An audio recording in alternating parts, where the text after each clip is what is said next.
సందర్భంగా కాంగ్రెస్ ఆఫీసులో అంబేద్కర్ గారి వర్ధంతిని ఘనంగా జరుపుకోవడం జరిగింది.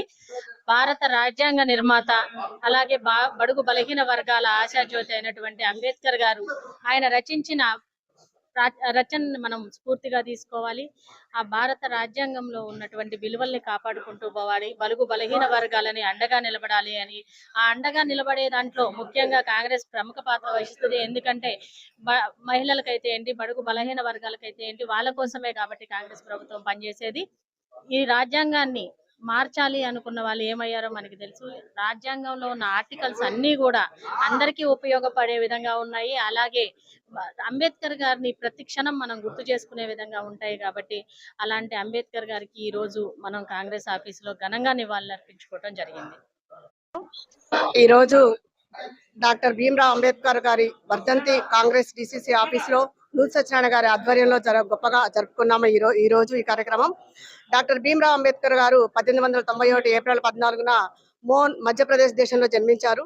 తను అసమానతలు, బడుగు బలహీన వర్గాల అభ్యున్నతి కోసం జీవితంలో ఎన్నో పోరాడారు.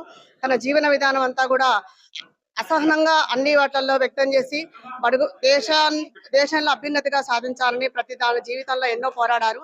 ఒక దళితుడిగా పుట్టినా కానీ దళిత వర్గాల కోసం, అణగారిన వర్గాల కోసం, మహిళల కోసం, సమాజం కోసం ఎన్నో జీవితంలో ఒడిదుడుకులు అనుభవించి ఎన్నోసార్లు విజయాన్ని సాధించారు.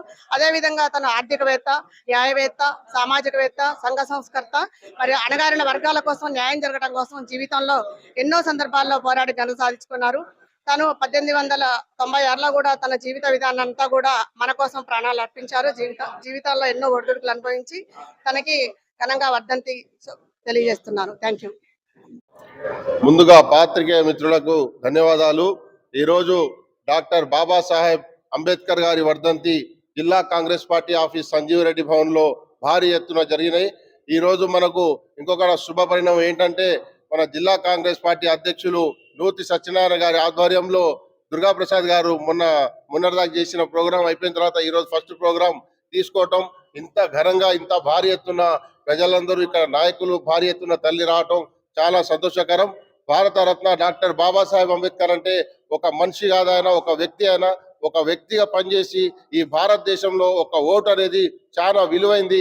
ఆ ఓటుకి మనం అందరం కూడా న్యాయం చేయాలి. కంకణం కట్టుకొని పనిచేస్తే కానీ మనం ఈ ప్రజాస్వామ్యం కూని కాకుండా ఉంటుంది. మనం అందరం కూడా ఓటుని చాలా విలువలతో కూడి నిజమైన వ్యక్తికి, నిజమైన పార్టీకి ఓటేస్తేనే మన ఈ సమాజం నిలబడుతుంది. భారతదేశం ప్రజలందరూ కూడా భారీ ఎత్తున సంక్షేమ అభివృద్ధులు పొందుతాయని చెప్పేసి ఆ ఆయుధాన్ని తీసుకొచ్చిన వ్యక్తి మన బాబాసాహెబ్ అంబేద్కర్ గారు. మరి అలా 42% రిజర్వేషన్ కూడా కాశ్మీర్ టు కన్యాకుమారి దాకా 4000 కిలోమీటర్లు 150 రోజులు మన భావి భారత ప్రధాని ఏదైతే రాహుల్ గాంధీ గారు ఏదైతే పాదయాత్ర చేశారో అందులో భాగంగానే 42% రిజర్వేషన్లతోనే మనం ఈ ఎలక్షన్లకు పోవాలని పూర్తిగా మా రేవంత్ రెడ్డి గారు, భట్టి విక్రమార్క గారు, యావత్ క్యాబినెట్ మినిస్టర్లు అందరూ కూడా పనిచేసినప్పటికీ కూడా కొన్ని దుష్టశక్తులు కూడా అడ్డుపడి ఆపడం జరిగింది. అయినా ఏం కాదు, తప్పకుండా 100% కూడా సర్పంచ్లు, ఎంపీటీసీలు, జెడ్పీటీసీలు అన్ని కూడా కాంగ్రెస్ పార్టీ కైవసం చేసుకుంటుంది. దీనిలో ఎటువంటి సందేహం లేదు.